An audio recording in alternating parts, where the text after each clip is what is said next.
41 mocións presentadas, un traballo de 2 anos de iniciativas socialistas que levaron ao grupo de goberno a asumir boa parte delas, conquerindo cambios importantes dende a minoría dende a oposición.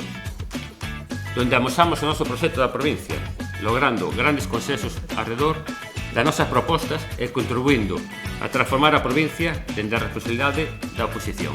Si aproximadamente o 90% das subvencións se concedían nominalmente, sen concurrencia competitiva, si o 80% dos contratos se adxudicaban a dedo, si o 70% destes contratos se concedían a 4 ou 5 empresas, ou se contamos cun plan que operou para que os 91 concellos da provincia teñan unha financiación equitativa baseada en criterios objetivos. Se a estación de montaña de Manzaneda, participada pola Diputación e pola Xunta de Galicia, cunha xestión opaca e deficitaria, onde esta casa tiña que inyectar cartos todos os anos, pois ben, hoxe estamos no camiño de reverter esa situación a través dunha mesa creada para tal efecto.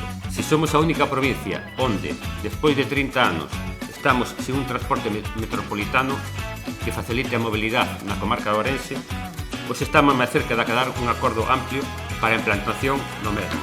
Fomos quen de sentar na mesa os actores principales.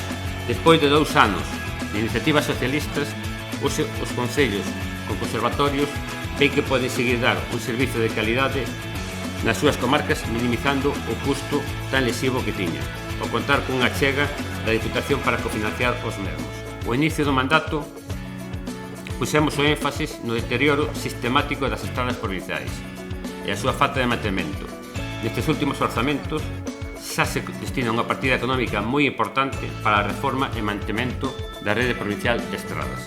E mentras que o Partido Popular só gestionaba o presente, o Partido Socialista aposta polo futuro, con apoio ao sector primario e con visión de futuro económico. E, por suposto, demandamos e conquerimos un maior incremento dos recursos sociais. Dende o Partido Socialista creemos que esta Diputación ten que apostar polo rural para fortalecer os servicios básicos, apoiando o sector primario, polo fortalecemento do sector turístico, polo termalismo,